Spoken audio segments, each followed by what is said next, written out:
You ever stared at a dashboard at a number that's supposed to guide a huge decision, and you just get this little voice in your head saying, "Can I really trust this?" Well, you're not alone. Today, we're going to pull back the curtain on that whole hidden world of data infrastructure. We're going to dig into the foundation that decides if those numbers you're betting on are rock solid or just sitting on a pile of sand. So here's our game plan. First, we'll tackle what I call the analytics illusion, basically why your beautiful dashboards might be lying to you. Then we're going under the waterline to find out what's really going on. From there, we'll chart the journey to trust, give you a super practical manager's checklist, and wrap up by looking at why all of this is absolutely critical for building for the future, especially with AI. All right, let's kick things off with a story you've probably lived through, the big, expensive business intelligence project. Everyone's hyped about the fancy new dashboards, but then the numbers just feel off.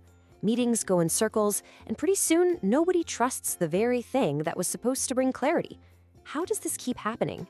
Well, this image right here, the iceberg of ignorance, nails the problem perfectly. What you see, the dashboard, that's just the tip of the iceberg. It's polished, it looks great, but all the real work, and frankly all the real risk, is in that massive hidden part below the waterline.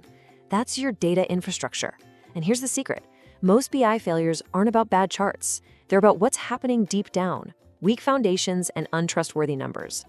And this really gets to the core of it, doesn't it? You can make the most beautiful chart in the world, but it doesn't matter.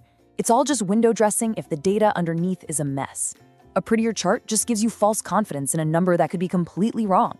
It's time to stop polishing the tip of the iceberg and actually figure out what's going on underneath. So let's do it. Let's go under the waterline. In this section, we're going to get really clear on the difference between two things that get mixed up all the time: infrastructure and analytics. And honestly, understanding this distinction is the key to solving this whole mess. Okay, so on one side you have infrastructure. This is all about the plumbing. It answers the big question: what can we actually trust? This is about where the data is stored, how we get it, and this is a big one: who owns it? Then on the other side, you have analytics. This is what you see, the charts, the interpretation. But here's the thing, analytics is completely dependent on the quality of the infrastructure. You can have the smartest analyst in the world, but if they're working with data from a weak infrastructure, you're not getting insight, you're just getting managerial risk. So how does a number even end up on your dashboard? It's a journey. It starts with number one, operational activities. A customer buys something, a sales rep makes a call. That gets put into storage and structure. Then it goes through a transformation phase where it's cleaned up and mashed together with other data. And finally, boom, it becomes intelligence on your screen. But listen to this. This is so important. Every single one of those steps, from start to finish, bakes in assumptions and limitations. Every single one. This leads to a huge realization. There's really no such thing as raw data. That term is a complete myth. By the time any piece of data gets to you, it's already been through a whole series of choices made by people and systems. Someone decided what to collect, how to define it, how to clean it. The infrastructure has already interpreted reality for you before you even see it. The real question is, do you know what those interpretations were? Okay, so we get the problem, we get what's causing it, now what? How do we actually start fixing it? This next part is all about the journey, from just having a ton of data to having intelligence you can actually bet your career on. And it starts with a shift in mindset. Every company lives with this fundamental tension, and this slide shows it so well. Over on the left, you've got available data. You know what this is. It's that messy pile of spreadsheets, random database exports, stuff people email around. It's easy to get, but it's dangerous because it can lead you to a fast but totally wrong conclusion. On the right, that's the goal: trusted data. It's organized, it's documented, it's reliable, but it's also harder to create.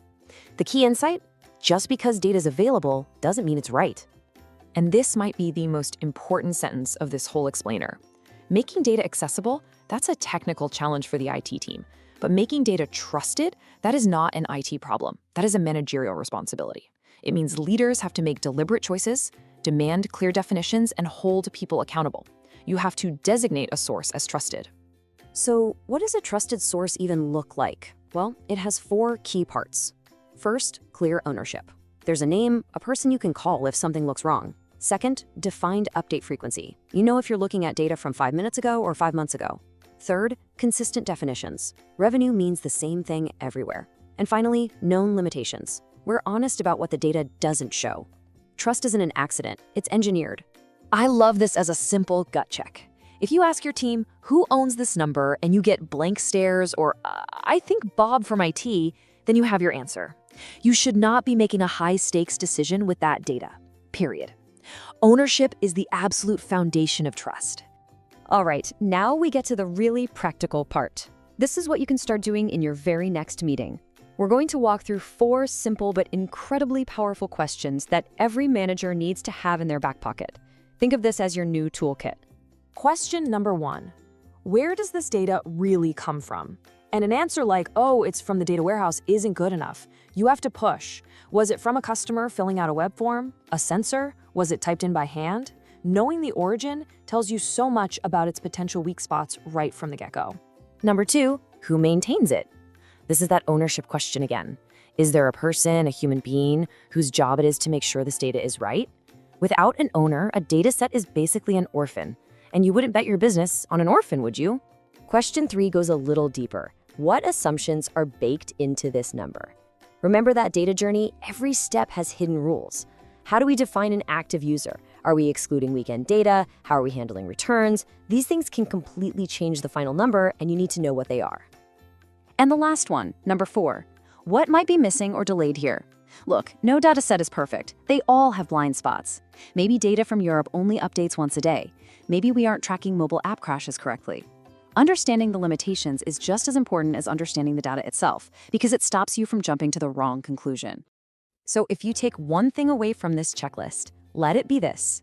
Stop just asking for the number. Start asking for the provenance of the number. Ask for its life story. Where did it come from? Who's looked after it? What has it been through to get here? That's how you go from just looking at a number to actually understanding it. So why is this suddenly so much more important than it was 5 years ago?